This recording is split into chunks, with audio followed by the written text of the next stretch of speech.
My parents always defended my sister even when she vandalized my house out of jealousy, so I secretly planned, and what I exposed left them speechless. I've got a younger sister, Jenna, who's 26 years old now. I'm 30. We don't get along and honestly, I don't think we ever will. She's been the center of attention since day one, and I've always been the guy left standing on the sidelines. When we were kids, I didn't think anything was off at first. My parents used to be super supportive of me. I still remember my mom cheering like crazy at my soccer games and my dad bragging about my school projects to the neighbors. But everything changed when Jenna was born. Suddenly, it was like I didn't exist anymore. I tried hard to stay relevant. I started studying hard, getting straight A's and joining clubs, not because I love those things, but because I thought maybe, just maybe, I could earn back a little of their attention. But I didn't. No matter what I did, Jenna was always the star of the show. The crazy part? She didn't do anything special to earn it. She just had this way of soaking up all the attention even when it wasn't supposed to be about her. Let me give you an example. On my 18th birthday, my parents threw me a party. And for once, I thought, hey, maybe today will actually be about me. Midway through the party, we got a call from the police. Jenna, who was 14 at the time, had been caught vandalizing some property with her friends. Her friends ran off, but Jenna got caught. My dad, being a cop, pulled some strings and got her off with a warning. By the time they brought her home, the party vibe was completely gone. I just sat there cutting my cake by myself while my parents lectured Jenna in the kitchen. And that wasn't even the worst of it. There was a final straw that changed everything. When I was 21, I had just landed my first real job and I was so excited. I came home ready to celebrate with my family, but Jenna had other plans. She showed up with her high school boyfriend and announced that they were engaged despite the fact that she was only 17. Just like that, my celebration turned into an engagement party. I was absolutely pissed, but when I tried to talk to my parents about how unfair it was, they dismissed me. They told me I was overreacting and that I should be happy for Jenna. That was the day I decided I was done. I didn't stay silent anymore. I cut ties with my family after that. I know it sounds extreme, but I couldn't take it anymore. They never took my side, never stood up for me. It was always about Jenna. I didn't want to be part of a family where I was treated like an afterthought. The thing is, Jenna thrived on this dynamic. She loved being the center of attention and she didn't care who she had to step on to stay there every time I achieved something. She found a way to one-up me or shift the focus onto herself, and my parents let her get away with it every single time. After I walked away, they tried to reach out a few times, sent some texts, and left some voicemails, but I ignored them. It's been 9 years now, and I haven't spoken to them since. I heard bits and pieces about Jenna through the grapevine, mostly from relatives who still keep in touch with my parents. Apparently, she called off that engagement a few weeks later. Shocking, right? It turns out it was just another stunt to grab attention. Classic Jenna. Looking back, I realized how much their favoritism messed with my head. It's not like I wanted to be the favorite or anything. I just wanted to feel like I mattered. Like my achievements were worth something. But no matter what I did, Jenna always managed to overshadow me. And my parents encouraged it whether they realized it or not. The thing about Jenna is that she's not just selfish, she's manipulative. She knows exactly how to play people, how to get them on her side. My parents were her biggest enablers. Every time she screwed up, they were right there to clean up her mess. Meanwhile, I was left to fend for myself. It wasn't easy walking away from my family, but it was necessary. I needed to put some distance between us to focus on myself for once. I started fresh. I got serious about my career, saved every penny I could, and poured my energy into building a life I could be proud of. My first goal was moving out of the apartment I'd been stuck in since college. It wasn't bad, but I wanted something that felt more like mine. 2 years ago, I finally made that happen. I bought a house, not just any house, a place that screamed, "This is what I've worked for." It had everything I wanted: space, privacy, and a fresh start.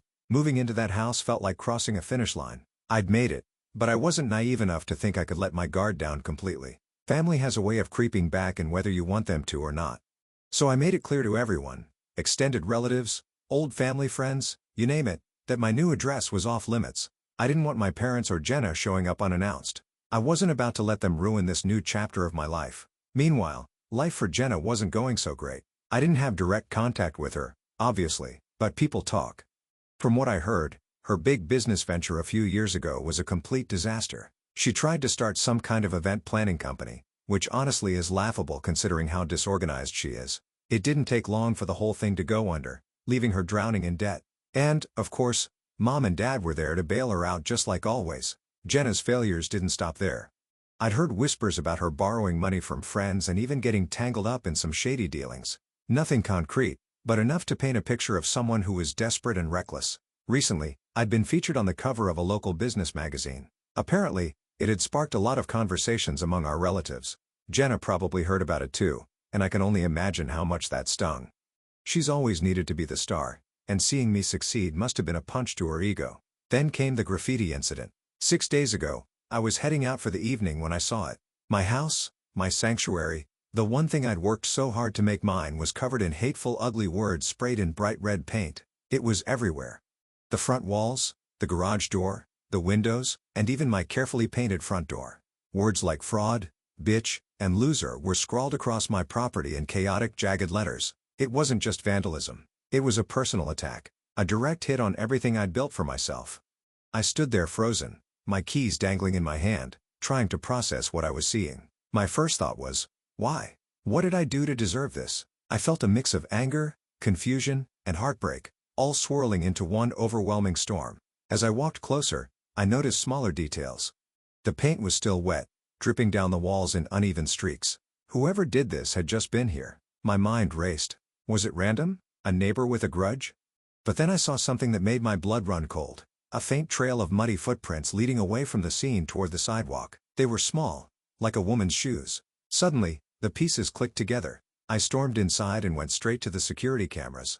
I'd installed them for peace of mind, never really thinking I'd need them for something like this.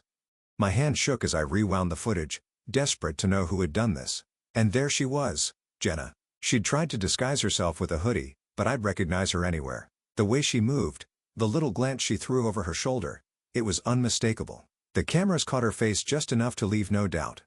But that wasn't all. As I stared at the screen, I noticed something else. Her handwriting. The jagged, messy letters on the walls matched exactly the notes she used to leave around the house when we were kids. She used to write me nasty messages and slip them under my door whenever we fought. It was like her calling card. The realization hit me like a ton of bricks. Jenna didn't just want to hurt me, she wanted to make sure I knew it was her. At first, I didn't know what to do. My gut reaction was to call the cops. Vandalism is a crime, and she needed to face the consequences. But then I remembered who I was dealing with. Dad might be retired now, but he still had plenty of friends in the police department. Jenna had been using those connections to dodge accountability for years. I knew exactly how it would play out.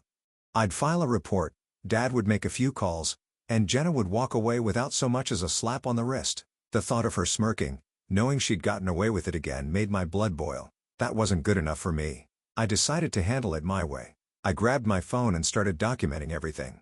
I took pictures of every hateful word, every streak of paint, and every inch of damage. I even recorded a video of myself standing in front of the graffiti explaining what had happened. Then I pulled up the security footage and took screenshots of Jenna in action. My heart raced as I pieced it all together, but I didn't hesitate. I was done staying silent. That night, I posted everything online. I didn't name Jenna outright, but I didn't need to. Anyone who knew us, family, old friends, distant relatives, could easily connect the dots. The caption was simple. This is what happens when someone can't handle your success. Proof included. The response was immediate. The post blew up within hours, gaining likes, shares, and comments faster than I could keep up. People were furious on my behalf. Strangers I'd never met were calling Jenna out for her behavior, and friends were flooding my inbox with messages of support. Even relatives who'd stayed neutral for years started chiming in, expressing shock and disgust at what Jenna had done for the first time in years. I felt like I had the upper hand. Jenna wasn't going to walk away from this without facing real consequences. And if my parents wanted to defend her, that was their choice. But they'd have to live with the fallout. I spent the rest of the night repainting the front door and scrubbing off the paint where I could. It wasn't just about fixing the damage, it was about reclaiming my space. By the time I was done, I was exhausted but oddly satisfied. The graffiti was gone, but the post stayed up. This wasn't just about exposing Jenna, it was about standing up for myself. For too long, I'd been silenced, ignored, and dismissed. Not anymore. By the end of that week, I'd repainted the house and cleaned up the mess Jenna had made. It didn't cost me that much, and I didn't bother claiming insurance. Somehow, I felt some satisfaction. The post stayed up. It wasn't just about exposing Jenna, it was about reclaiming my voice. For too long, I'd been silenced, ignored, and dismissed. Not anymore. That was my mantra as I watched my posts spread like wildfire. People I hadn't talked to in years were commenting, messaging, and sharing it. The support was overwhelming. Some strangers were flat out furious on my behalf, asking how someone could be so entitled and hateful. Others shared their own stories of family drama and betrayal, saying they related to my situation. For once, I didn't feel like the crazy one. Of course, not everyone was on my side. A few people tried to play devil's advocate, suggesting I should have handled it privately. But honestly, I've been keeping quiet for years. I was done protecting Jenna from the consequences of her actions. She vandalized my house and I had every right to call her out. Jenna wasn't happy about it, of course, not one bit. Her messages were all fake apologies and desperation. She kept saying, "Come on, we're family," as if that suddenly erased everything she'd done. She offered to pay for the damages, which was laughable considering she didn't have 2 pennies to rub together. The only money she had was coming from our parents and we both knew it. I ignored the financial offer and demanded that she acknowledge her actions and publicly apologize for the damage. I told her I would only consider deleting the post after she did so. She flipped. She said it wasn't fair to ask her to humiliate herself like that. Humiliate? No. It was accountability, something she'd never experienced before. Jenna always had a way of twisting things to make herself look like the victim. She said the post was ruining her life, but the truth was, she'd been ruining her own life long before I hit upload. Then my parents jumped in as expected. My dad called first, his voice tight with anger. He didn't even ask me how I was doing or why I'd posted it. He went straight to defending Jenna. "You need to take that post down. Do you realize what you've done to your sister's reputation?" He barked as if Jenna's reputation was my responsibility. I told him Jenna should have thought about that before spray painting my house. Dad wasn't having it. He started throwing around phrases like family unity and we need to stick together. I could almost hear Mom coaching him in the background. They acted like I was tearing the family apart, ignoring the fact that Jenna had been doing that for years. I stayed calm and told Dad that if Jenna wanted the post down, she knew what to do. I wasn't budging. Later that day, Mom called. She tried a different tactic, hitting me with the guilt trip. She started crying saying, "I never thought you'd do something like this. You're better than this." Better than what? Standing up for myself? She admitted they treated Jenna and me differently growing up, but then said, "We've tried so hard to fix things with you, and this is how you repay us." I couldn't believe what I was hearing. Fix things? They'd ignored me for years, excused Jenna's behavior, and now they were playing the victim.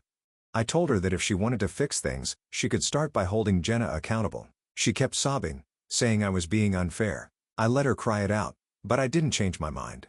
The comments on the post kept rolling in, and eventually, some of Jenna's old friends chimed in. They brought up things I didn't even know about. Girls' fights she'd started, scams she'd run, and other shady behavior. The more people talked, the clearer it became that Jenna's reputation wasn't something I'd ruined. She'd done that all on her own. At this point, Jenna was desperate. She sent me another message, this one angrier than the last. She accused me of being a wannabe martyr, said I was blowing things out of proportion and even called me jealous. Jealous of what? Her debt? Her drama? My dad launched into some speech about family and forgiveness while Mom tried her best to look upset. A lawyer they brought handed me some papers saying the post was defamatory and needed to come down. I skimmed the documents, handed them back and said, "If you want to sue me, go ahead, but good luck explaining why Jenna was caught on camera vandalizing my property." My uncle tried to mediate. "Look, I know Jenna messed up, but this is getting out of hand. Let's sit down and work this out," he said. I agreed, but the moment Jenna walked in, she started yelling about how I'd ruined her life. "You don't even know what you've done," she said, pacing around the room. I stayed silent and unresponsive, letting her rant, which seemed to piss my dad off. He exploded, slamming his fists on my coffee table so hard that it broke, the wood splitting and collapsing. The room went silent as everyone stared at the damage. Dad glared at me and shouted, "Are you just going to sit there and do nothing? This is your family and you're tearing it apart." I didn't respond. I just stared at him. That seemed to make him angrier, but my uncle stepped in to pull him back. No one said anything for a while. The tension thickened the air. Finally, Mom spoke. "Please take it down." "Do it for the family," she said. "No," I replied. "Jenna made her choices and now she's dealing with the consequences. I'm not fixing this for her." Dad stormed out without another word. Jenna followed, slamming the door. Mom hesitated, looked at me, then left too. I glanced at the broken coffee table, sighed, and sat back down. It was clear now more than ever that they weren't going to change and I wasn't going to help them. After they left, I sat down and scrolled through the comments on my post. The support was still pouring in. People were sharing their own stories, thanking me for standing up to someone toxic. It felt good to know I wasn't alone. The next few days were tense. Jenna kept sending me messages ranging from fake apologies to outright threats. "You're ruining my life," one read. Another said, "If you don't take it down, I'll make sure you regret it. Classic Jenna, always trying to bully her way into getting what she wanted. I didn't respond. Engaging with her felt like pouring gasoline on a fire. Then things escalated. My uncle called and tried to play mediator again. Listen, he said, his tone way too calm for my liking. Jenna's struggling right now. You have no idea what this post is doing to her. Struggling? I shot back. She vandalized my house, and you're worried about her feelings? Maybe she should have thought about that before grabbing a spray can. My uncle sighed, clearly frustrated. It's not just about her, you know? Your dad's reputation is on the line too. People are starting to talk. That part got my attention. I hadn't even thought about how this might blow back on my dad. He'd spent years covering for Jenna and now it was catching up to him. But instead of feeling bad, I felt vindicated. For once, their perfect little facade was cracking. The next day, Jenna showed up at my house pounding on the door hard enough to wake the neighbors. I opened it and before she could push her way in, I stepped in front of her, blocking her path. What do you want, Jenna? I asked, keeping my tone firm. We need to talk, she said, trying to sidestep me. You're not coming in. Say whatever you have to say right here, I replied, standing my ground. She looked annoyed but didn't argue. Fine. That post, you need to take it down now. I crossed my arms. Not happening. Her frustration was written all over her. She glanced behind me as if weighing her chances of barging past. You've ruined everything. My life, my reputation. Do you even care? Did you care about my house when you vandalized it? Did you care about my life or reputation then? I asked, holding her gaze. She threw her hands in the air. This isn't fair. You don't know what I've been through. I took a step forward, closing the gap. You're right, I don't. But that's not my problem, Jenna. You made your choices and now you're dealing with the consequences. Her eyes darted to the side, looking for something to latch onto. I saw her glance at a flower pot on my porch, her hand twitching like she might grab it. Before she could, I stepped in front of it. Don't even think about it. She let out a sharp breath, then took a step back, clearly frustrated. You think you're so much better than me, don't you? Sitting here in your perfect little house acting like your life is so great. I don't think I'm better than anyone, Jenna, I said. But I'm not the one who showed up at your house and started causing problems. You don't get to make a mess and then blame me for the cleanup. Her mouth opened then closed like she wanted to argue but couldn't find the words. Finally, she turned toward the driveway. You'll regret this, she said over her shoulder before slamming the gate shut behind her. I stood there for a moment watching her storm off. I wasn't angry, not anymore. I just felt tired. Jenna had spent years trying to pull me into her chaos, but this time I wasn't letting her. If she wanted to fix her life, that was on her. My job was to protect mine. Later that night, I got a call from my uncle. He sounded panicked. Jenna's talking about legal action, he said. She thinks if she sues you, you'll cave. Let her try, I said. She's got no case. That's what I told her, but she's not listening, my uncle replied. She's out of control. And your parents aren't helping. They're still trying to protect her. I sighed, feeling the weight of it all. That's their problem, not mine. I'm done cleaning up their messes. The showdown wasn't just between Jenna and me. It was me versus my entire family dynamic. I'd been the scapegoat for years, the one who was supposed to quietly accept being ignored and mistreated. But now I had a voice and I wasn't about to give it up. The next few days were quiet, almost too quiet. Jenna stopped messaging me and my parents didn't show up again. I figured they were regrouping, trying to come up with a new plan, but I didn't care. Since unexpected scandals started revealing themselves a few days after my uncle's call, my hunch was confirmed. My post had gained even more traction and the comments were relentless. People were sharing it, dissecting the security footage, and even digging up more dirt on Jenna. It was like the internet had decided to be my personal investigator. Some of the stories coming to light were shocking, even to me. Apparently, Jenna had been involved in more than just vandalism. People were coming forward with tales of unpaid debts, shady business deals, and even accusations of drug dealing. Someone shared a screenshot of a group chat where Jenna had been bragging about getting away with things because of Dad's connections. That screenshot went viral and suddenly, the story wasn't just about me. It was about a corrupt system that protected people like Jenna. The fallout hit my parents hard. Dad's reputation, which he'd built over decades as a respected officer, was crumbling. His name was being dragged into every comment thread with people accusing him of covering up Jenna's messes for years. And honestly, they weren't wrong. Dad had enabled Jenna his entire life, bending the rules to shield her from consequences. Now it was all catching up to him. Mom wasn't handling it well either. She'd always been the emotional one, but this was different. I heard through a relative that she'd started seeing a therapist, which frankly was long overdue. Jenna predictably was in full meltdown mode. The last I heard, she was staying with a friend trying to lay low. She deleted all her social media accounts, probably to avoid the barrage of messages calling her out. but it was too late. The damage was done and everyone knew what kind of person she really was. Then the legal consequences started piling up. Someone had anonymously reported Jenna's vandalism to the police, and since the footage was already public, there wasn't much Dad could do to intervene. Jenna was arrested and charged not just for vandalizing my house, but for several other incidents that had come to light through the post. The cherry on top, the accusations of drug dealing were serious enough to warrant an investigation. Jenna's reckless behavior was finally catching up to her, and there was no escaping it this time. For me, the fallout was oddly validating. I'd spent years being told I was overreacting, that I was too sensitive, that I needed to let things go. But now the truth was out there and people were finally seeing what I'd been dealing with. Relatives who'd stayed neutral or sided with my parents started reaching out to apologize. Even strangers on the internet were rooting for me, sending messages of support and encouragement. But a few days later, I got a call from Aunt Linda.